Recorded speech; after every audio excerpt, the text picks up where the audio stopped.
Imagine walking through a modern psychiatric unit, secure, controlled, every movement monitored.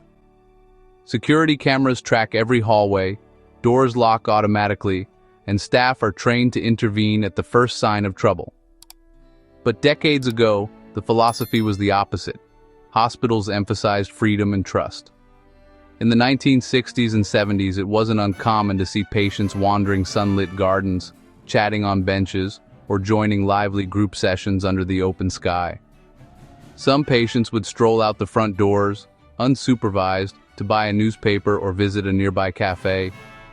There are stories of patients tending vegetable patches, or even helping local children cross the street on their way to school. Staff acted as guides, not guards. Nurses and doctors would sit with patients in the shade, sharing stories or listening to music. The belief was simple. A compassionate, open environment would foster healing and trust. Doors were often left unlocked, and the line between patient and caregiver blurred in moments of genuine connection. Physical barriers were minimal, sometimes just a low fence or a garden hedge. The wards themselves felt more like communal homes than institutions. The system relied on careful risk assessments and the hope that patients would choose recovery.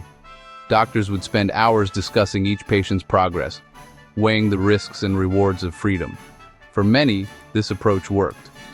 Patients found dignity and a sense of autonomy. One former patient recalled painting murals in the hallway, feeling almost normal for the first time in years. Another described the joy of reading in a sunlit lounge, surrounded by friends rather than locked doors. But this approach carried a profound risk. It underestimated how quickly severe mental illness could spiral out of control. There were moments when a patient's smile would vanish, replaced by confusion or fear, and staff would have to respond in an instant. The open-door era was an experiment in compassion, but it had a blind spot. In their quest to restore humanity, hospitals sometimes overlooked the unpredictable nature of mental illness. That vulnerability would soon be exposed in the most tragic way imaginable. There are haunting stories, ambulances arriving in the night, police rushing through open doors, staff left questioning if their trust had gone too far. The question became, what is the price of freedom when public safety is at stake? The lost era of psychiatric care was filled with hope, but also with heartbreak, a lesson written in both sunlight and shadow. Clara Mendel was a quiet, intelligent woman, shaped by a loving family and a passion for literature. As a child, she was known for her curiosity and gentle spirit, often found lost in books or helping her younger siblings. Her early adulthood was filled with promise. She excelled in her studies and dreamed of becoming a writer. But in her early 20s, Clara's world began to unravel as schizoaffective disorder took hold. She cycled through periods of stability and relapse, her illness straining relationships and derailing her ambitions. Years were spent in and out of psychiatric care, each stay marked by hope and heartbreak. When Clara arrived at St. Jude's Medical Center, she was searching for a sense of safety and belonging. The hospital, known for its open-door policy, offered her freedom and dignity she hadn't felt in years. She attended therapy, walked the grounds, and for a time, seemed to improve. She found solace in routine and the kindness of staff. Staff saw her as low to moderate risk, focusing on her gentle demeanor and compliance. They admired her efforts to participate and her polite, soft-spoken nature. Yet subtle warning signs, her talk of darkness and cleansing, were dismissed as symptoms, not threats. Her pain was visible, but its depth was underestimated. The philosophy of trust overshadowed caution. Staff wanted to believe in her recovery, sometimes at the expense of vigilance. They believed that respect and rapport would keep her safe and honest, hoping their support could fill the void left by her illness. But this optimism created a critical vulnerability. The open doors that symbolized trust also left room for risk. Clara was seen as someone to nurture, not as a potential danger. Her suffering was met with empathy, but not enough scrutiny. No one at St. Jude's imagined she could become a threat. The atmosphere was one of routine, not alarm. That miscalculation would soon have irreversible consequences. The warning signs, overlooked in the name of trust, would come back to haunt them. The tragedy was set in motion, rooted in both compassion and oversight. The day Clara Mendel left St. Jude's began like any other. But her quiet departure was not an isolated incident. Across the country, similar oversights have led to hundreds of patients slipping away from psychiatric facilities each year. Doors to the main corridor were unlocked, allowing patients to move freely. In 2022 alone, over 300 incidents of unauthorized patient departures were reported in U.S. psychiatric hospitals. The system relied on trust and staff observation, not security. Experts warn that chronic understaffing and high patient loads make it nearly impossible to monitor everyone effectively. Clara didn't escape. She simply walked out, unnoticed. This is a common scenario, according to Dr. Lisa Grant, a psychiatric safety consultant. Most walkaways happen not through force, but through gaps in routine and attention. Staff were busy, assuming she was in another part of the ward. A 2021 audit found that 60% of psychiatric units lacked real-time patient tracking systems. When she wasn't found, a casual search began, but there was no urgency. Delayed responses are a recurring issue, often due to ambiguous protocols and overworked staff. Only after 2 hours did staff realize she was truly gone. In that time, a patient can travel miles, making recovery efforts exponentially harder. Panic set in, but by then, Clara had a significant head start. According to the National Alliance on Mental Illness, delayed response increases risk of harm to both patients and the public. The system's faith in freedom had no backup for a patient quietly slipping away. Many facilities lack even basic safeguards like alarms or electronic check-ins.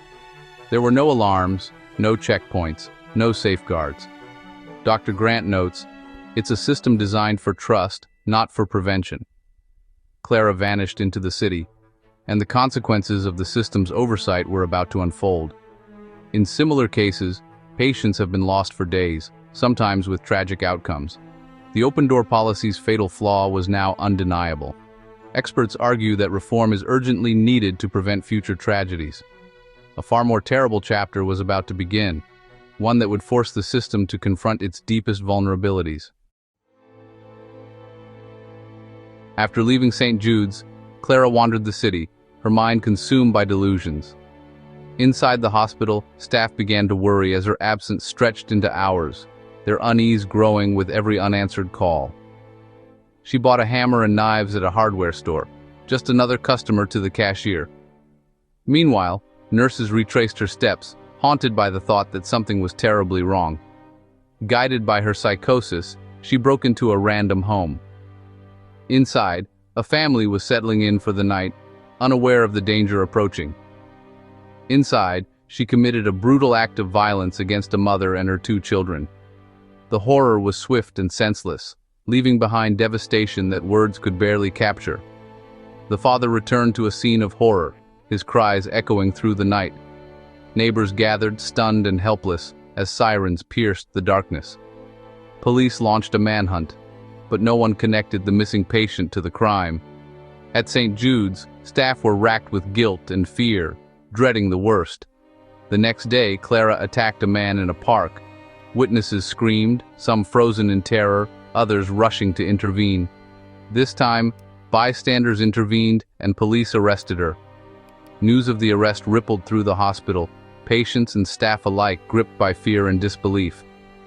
Only during processing did they realize she was the missing patient from St. Jude's. The revelation shattered families and staff, the weight of responsibility settling heavily on everyone involved. The public's shock turned to outrage. How could this have happened? Families demanded justice, and the hospital became the focus of a city's grief and anger. The hospital's trust-based system had failed catastrophically. Staff questioned every decision, haunted by what-ifs and regrets. The tragedy forced the entire community to confront the cost of misplaced trust. Grief united strangers, and sorrow lingered in every corner of the city. The era of open doors was over. For staff, patients, and families, nothing would ever be the same. The investigation into St. Jude's revealed a cascade of systemic failures, each compounding the next. Clara's risk assessment was based on her recent calm, but a former psychiatrist told investigators, "We missed the context." Her history of volatility was downplayed in favor of short-term observations. Ominous comments Clara made were dismissed as abstract, not imminent threats. A nurse recalled in an interview, "We flagged her statements, but they weren't escalated." The process for reporting concerns was unclear. The open-door policy, designed to empower patients, left the ward exposed. Procedural breakdowns meant doors were left open, even during high-risk periods. No electronic monitoring, no locked doors, and chronic understaffing created the perfect storm. Staff interviews revealed that double shifts were the norm, and we couldn't keep up. Security was reactive, not preventive. One security officer explained, "We only responded after incidents. There was no protocol for proactive checks. Staff were stretched thin, unable to monitor every patient. Incident reports piled up, but follow-up was inconsistent. The legal emphasis on patient rights discouraged stricter controls." The hospital's legal counsel stated, "We were constantly balancing safety with the risk of violating patient autonomy. The system prioritized freedom over safety, with tragic results." Policy debates often ended with the least restrictive option, even when staff felt uneasy. In the end, St. Jude's failed to protect both Clara and the public. As one administrator admitted, "We need to rebuild trust and overhaul our procedures. Lives depend on it." The Clara Mendel tragedy sparked immediate public outrage and a landmark lawsuit. Hospitals across the country faced intense scrutiny, and the call for change was impossible to ignore. St. Jude's became a symbol of a broken system, and the medical community was forced to confront its failures. Hospital boards convened emergency meetings to overhaul their protocols. The open-door philosophy was abandoned nationwide. Hospitals installed alarm doors, panic buttons, and surveillance cameras in every corridor. Psychiatric wards were redesigned as secure, locked units with strict access controls. Keycard systems and 24/7 video monitoring became the new standard. Patient tracking, electronic locks, and regular head counts became standard. Real-time location systems now alert staff if a patient leaves a safe area. Risk assessments were overhauled to catch even subtle signs of danger. Staff now undergo regular simulation training for crisis response and de-escalation. New laws and accreditation standards mandated robust security in all psychiatric facilities. Compliance is now monitored through surprise inspections and audits. Staffing levels and training were improved, with a focus on security and risk management. Hospitals now run regular emergency drills and require ongoing certification in safety protocols. The changes were sweeping and permanent. Some hospitals have reported zero escapes or violent incidents since implementing these reforms, and patient outcomes have improved thanks to safer environments. The lesson was clear: patient freedom could never again outweigh public safety. Yet hospitals continue to balance security with compassion, ensuring patients still have access to therapy and family visits. The legacy of Clara Mendel is visible in every locked psychiatric ward today. Secure environments now foster both safety and recovery.